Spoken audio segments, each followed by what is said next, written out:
Bom dia, boa noite. Meu nome é Daniela Maier e eu vou falar com vocês, meninas e meninos da saúde da mulher, hoje sobre o Aedes aegypti e as repercussões na gestação. Eu trabalho no Departamento de Ações de Saúde, então da 17ª, como a maioria de vocês me conhece.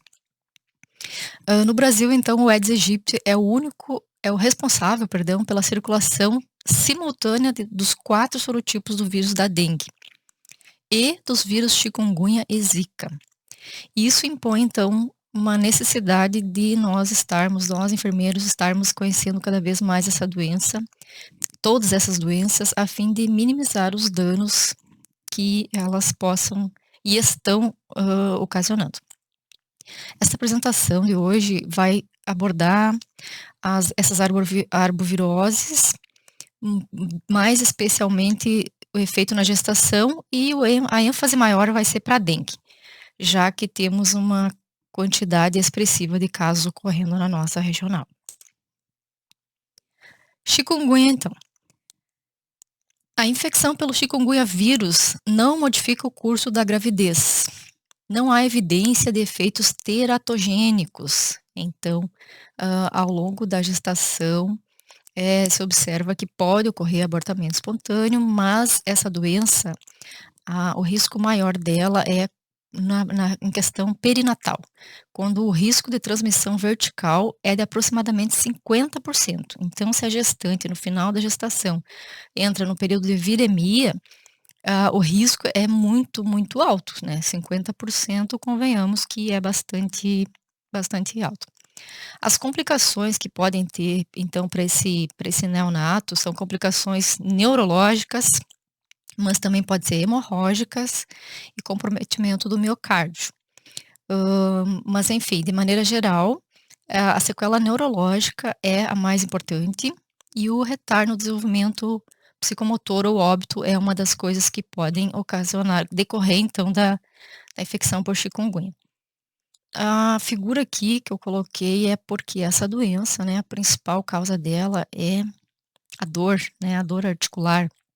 E inclusive o nome chikungunya é de origem africana, né, e significa aquele que se dobra de tanta dor, né, então essa é a grande característica da chikungunya. Sobre zika, então, os estudos indicam que mais de 50% dos pacientes infectados por zika tornam-se sintomáticos. Também é expressivo aqui a quantidade de pessoas que são sintomáticas, né, ao serem contaminadas. Dentre as manifestações, né, manifestações de todas essas doenças, todas elas, tanto dengue, zika, chikungunya, é tudo muito parecido, né.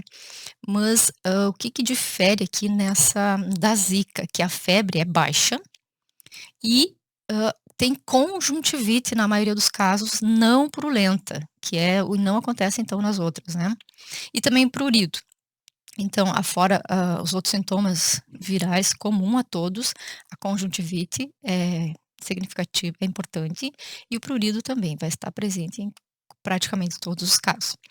No caso da gestação, a transmissão vertical pode ocorrer em diferentes idades gestacionais. Essa forma de transmissão da infecção pode resultar em aborto espontâneo, óbito fetal ou malformações congênitas. As principais manifestações neurológicas em pacientes infectados incluem casos de encefalite, meningoencefalite, mielite, síndrome de Guillain-Barré, e o destaque são as microcefalias. Então, nós tivemos no país já há anos, né, um estudo do Nordeste e já temos conhecimento que essa doença, o problema na gestação são as microcefalias. Aqui então para ilustrar, o impacto muito negativo que a zika pode, desencadear na gestação então. Sobre dengue, vamos começar a falar um pouquinho mais de dengue. Sobre o vetor, o mosquito então, ele costuma picar durante o dia, vive de 30, um pouquinho mais, 30 né, um pouco mais de 1 mês. Pode colocar uma montanha aí de ovos que podem sobreviver por 1 ano. Ele circula no raio de até 100 metros e torna-se inviável uma temperatura abaixo de 18 graus e acima de 42 graus. Lembrando que essa inviabilidade é para a forma alada, né. Quando na forma de ovos, podem sobreviver então mesmo em condições climáticas diversas aí por 1 ano. A coleta da sorologia deve ser realizada a partir do 7º dia de evolução dos sintomas. Então, né, quando se suspeita de dengue, vai ser indicado a coleta dos anticorpos, né. E já se pretende saber o sorotipo circulante, essa coleta tem que ser feita antes, né. Então, no máximo 5 dias, de preferência 3 dias de evolução. A incubação da dengue é de 3 a 15 dias, uma média de 5 a 6 dias. Então, incubação é o tempo que o mosquito pica e que a pessoa apresenta os sintomas, uma média aí de 5 a 6 dias. O período de viremia geralmente se inicia 1 dia antes do aparecimento da febre e se estende até o 5º dia da doença. É nesse período aqui, então, que, se o mosquito nos picar, né, nós estivermos infectado, a pessoa que está infectada, o mosquito pica 1 dia antes do aparecimento da febre, até o 5º dia, nós estaremos contaminando o mosquito, né, é isso que significa. Em termos de conceito, a dengue é uma doença febril aguda, sistêmica, dinâmica, com amplo espectro clínico, variando de casos assintomáticos ou sintomáticos. 25% dos casos, então, são sintomáticos, é o mesmo que nós temos ouvido agora do coronavírus, né, então, a maior parte, felizmente, não é sintomático, mas desses 25%, então, que desenvolve sintomas da dengue, cerca de 20 a 30% podem complicar, né. Então, de 20 a 30% desse percentual de pessoas que desenvolve a doença, pode haver complicação. E desses que complicam, de 0,3 a 4% evoluem para fenômenos hemorrágicos graves, ocorrendo extravasamento de plasma, trombocitopenia, vasculopatia e síndrome do choque do dengue, que é o que leva ao óbito, então. Então, assim, parece pouco, mas quando se tem uma grande quantidade de infectados, a gente passa a ver mortes, né, por dengue. Aqui a figura mostra bem, né, a dengue clássica, então sintomas que deixam a pessoa muito, muito abatida, né, ela tá muito debilitada, com febre, com muita dor no corpo, dor de cabeça, enfim, os sintomas da dengue clássica. A dengue está dividida em 3 fases: fase febril, crítica e de recuperação. Na fase febril, então, a primeira manifestação é febre, geralmente é abrupta, né, é de difícil controle, uma febre alta, dura, em média aí 1 semana, e junto está associado os sintomas que nós já conhecemos, então cefaleia, astenia, mialgia, artralgia e dor retroorbitária. Anorexia, náuseas, vômitos, diarreia, lesão exantemática maculopapular, com ou sem prurido. Após a fase febril, grande parte dos pacientes recupera-se gradativamente com a melhora do estado geral e retorno do apetite. Na fase crítica, quando que ocorre a fase crítica, então? É quando nos que se chama período de defervescência da febre, né. É quando o paciente primeiro baixa a febre, parece que a febre vai embora e, na verdade, ressurgem sintomas bem mais importantes e que são sinais evidentes de agravamento. Quando que é a fase crítica? Entre o 3º e o 7º dia de evolução, então, da doença, mais especificamente também, já se sabe, é 4º e 5º dia. É muito importante que os sinais de alarme, então, sejam, orientados aos pacientes e esses pacientes sejam avaliados, então, né, em todos os dias de preferência ou nesses dias aqui é essencial reavaliar esses pacientes, porque é aqui que o quadro pode se agravar.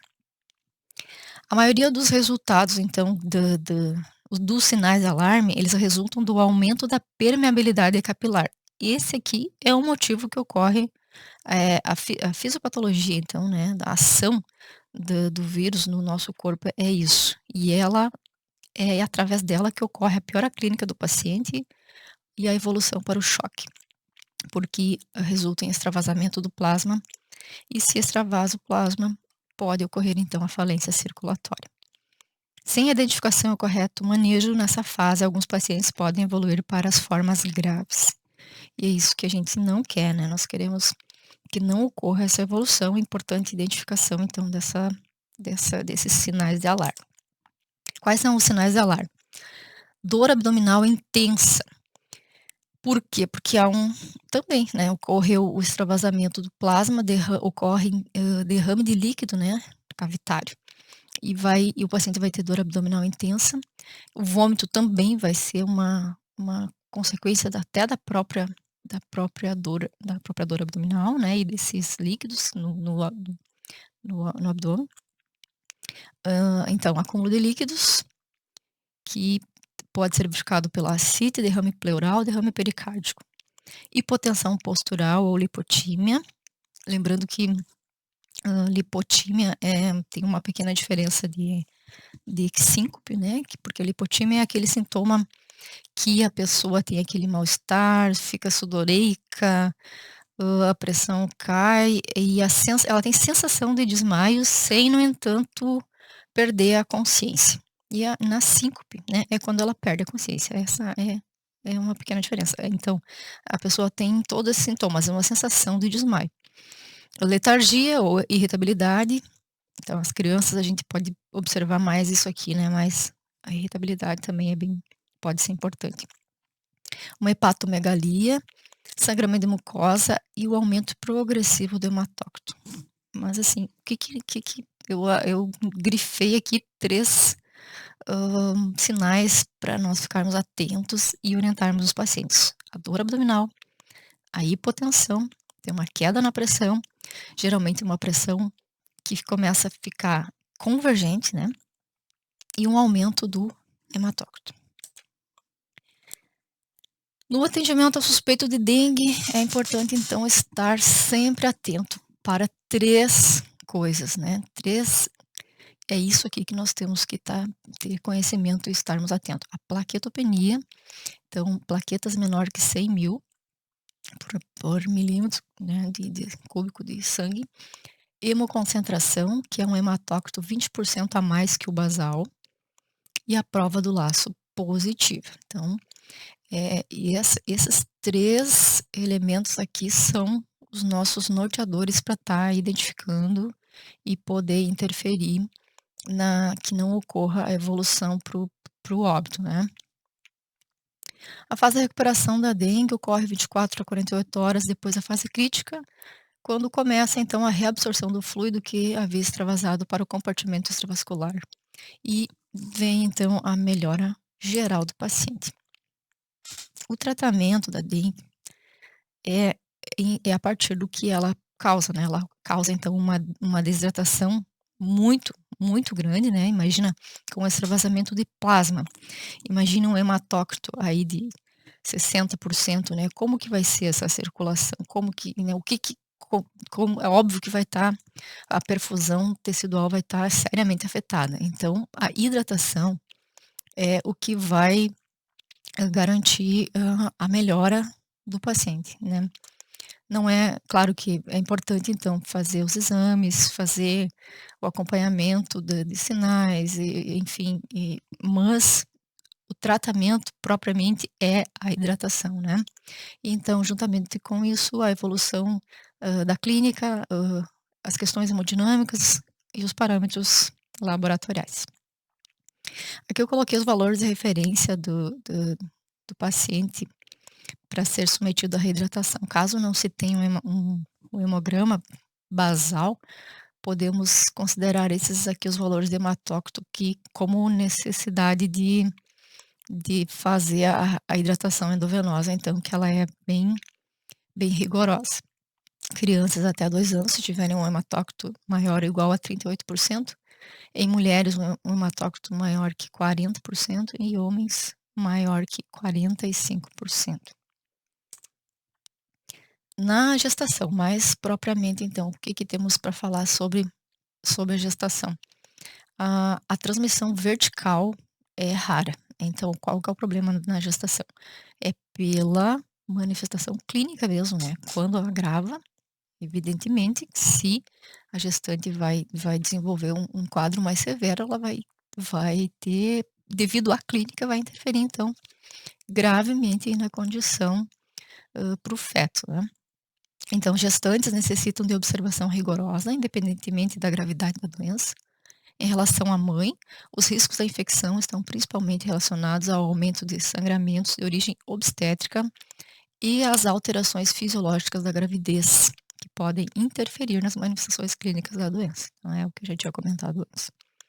Gestantes com sangramento, independentemente do período gestacional, devem ser questionadas quanto à presença de febre ou histórico de febre nos últimos 7 dias. Então, como nós temos agora circulando na regional, muitos casos autóctones, perdão, hã, nós temos que lembrar disso, que gestante que tiver sangramento é preciso lembrar da possibilidade dela estar com dengue, né. A letalidade por dengue entre gestantes é superior à de mulheres não gestantes, com maior risco de óbito no terceiro trimestre de gestação.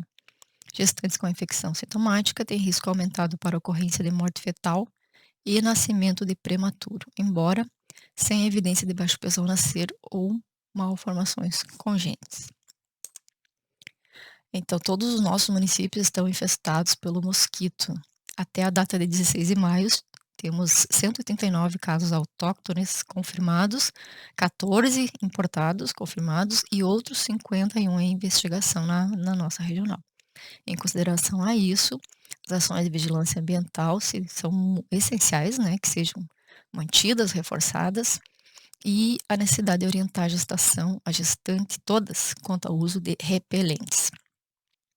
Lembrando então que a medida mais eficaz de combate à dengue continua sendo a eliminação de criadouros, né, não tem nada mais importante que isso. Esse é o objetivo mais, hã, essencial, né, fundamental. Sem isso a gente não consegue controlar a epidemia de dengue. O uso de repelentes na gestação é seguro, está indicado como forma de proteção contra picadas de mosquitos, incluindo então o Aedes aegypti, esse causador de tantas doenças que podem afetar a gestante então. Recomenda-se os que possuem, essa base aqui, né, que é uma base química. O tempo de ação é de cerca de 6 horas. Eu coloquei aqui sobre a citronela, porque tem pessoas que acham que os naturais, né, são têm preferência, mas eles têm ação, mas eles têm um efeito muito curto, então não são seguros, né. Tem que ficar repassando e a cada meia hora, acaba que na prática isso é difícil de implementar, né. Outras medidas de proteção, então, usar calça, camisa de manga comprida, né. Isso é agora que vem o inverno, fica mais fácil. É isso então, hã, estarei enviando esse áudio para vocês e nos encontramos por aí.